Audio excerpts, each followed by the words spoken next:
LDFന്റെ നേതൃത്വത്തിൽ മേലാർകോട് പഞ്ചായത്ത് തെരഞ്ഞെടുപ്പ് റാലിയും പൊതുയോഗവും നടത്തി. പടതറയിൽ പൊതുയോഗം നടന്നു. ഗ്രാമപഞ്ചായത്ത് സ്ഥാനാർത്ഥികളെ പൊതുയോഗത്തിൽ പരിചയപ്പെടുത്തി. ജില്ലാ ബ്ലോക്ക് പഞ്ചായത്ത് സ്ഥാനാർത്ഥികളും യോഗത്തിൽ പങ്കെടുത്തു. കെ രാധാകൃഷ്ണൻ MP ഉദ്ഘാടനം ചെയ്തു. കേരളത്തിന്റെ വികസനവും വളർച്ചയും ആഗ്രഹിക്കാത്തവരാണ് എല്ലാറ്റിനെയും എതിർക്കുന്നതെന്ന് ഉദ്ഘാടന പ്രസംഗത്തിൽ കെ രാധാകൃഷ്ണൻ പറഞ്ഞു. അമ്മയെ തല്ലിയാൽ രണ്ട് അഭിപ്രായമുണ്ട് എന്ന് പറഞ്ഞ പോലെയാണല്ലേ. അമ്മയെ തല്ലിയാൽ ഒരഭിപ്രായം ഉണ്ടാവാൻ പാടുള്ളൂ ആണോ? മേലാർകോടുകാർക്ക് രണ്ട് അഭിപ്രായം ഉണ്ടോ? ഒരഭിപ്രായം ഉണ്ടാവാൻ പാടുള്ളൂ അല്ലേ?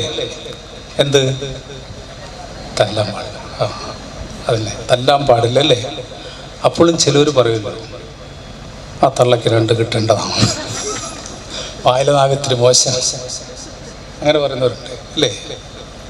അതാണ് ഇടതുപക്ഷ ജനാധിപത്യ മുന്നണിയും ചീത്ത പറയുന്നവരുടെ ലക്ഷ്യമാണ്. അമ്മയെ തല്ലുന്നതിൽ രണ്ടാമത്തെ അഭിപ്രായമുള്ള ആളുകളാണ് ഇടതുപക്ഷ ജനാധിപത്യ മുന്നണിയെ മോശപ്പെടുത്താൻ വേണ്ടി സംസാരിക്കുകയുള്ളൂ എന്നുള്ള കാര്യത്തിൽ യാതൊരു തർക്കവുമില്ല. കാരണം എന്താണ്?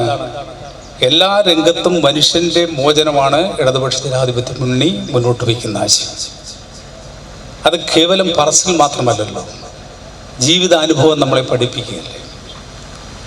ജീവിതത്തിൽ മനുഷ്യന് ഏതെല്ലാം മേഖലയിൽ ഉയർന്നു വരാൻ കഴിയുമോ ആ മേഖലയിലെല്ലാം ഉയർത്തിയെടുക്കാൻ വേണ്ടിയാണ് ഇടതുപക്ഷ ഗവൺമെൻറ്റുകൾ നമ്മുടെ കേരളത്തിൽ അധികാരത്തിൽ വന്ന സന്ദർഭങ്ങളെല്ലാം ചെയ്തതാണ്.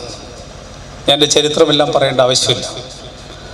1957 മുതൽ കേരളത്തിൽ കമ്മ്യൂണിസ്റ്റ് ഗവൺമെൻറ്റുകൾ, ഇടതുപക്ഷ ഗവൺമെൻറ്റുകൾ അധികാരത്തിൽ വന്നപ്പോൾ ചെയ്ത കാര്യങ്ങൾ നാം വിസ്മരിക്കാൻ പാടില്ല.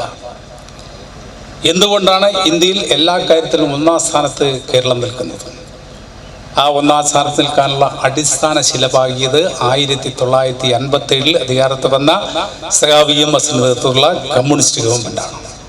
M. ഉമ്മർ അക്ബർ അധ്യക്ഷനായി, R. വേണു സ്ഥാനാർത്ഥികളെ പരിചയപ്പെടുത്തി. CPM area secretary C. Bhavadas, KD Prasenan MLA, വിവിധ കക്ഷി നേതാക്കളായ M. മായൻ, ശ്രീകുമാർ, V. ബാബു എന്നിവർ പ്രസംഗിച്ചു.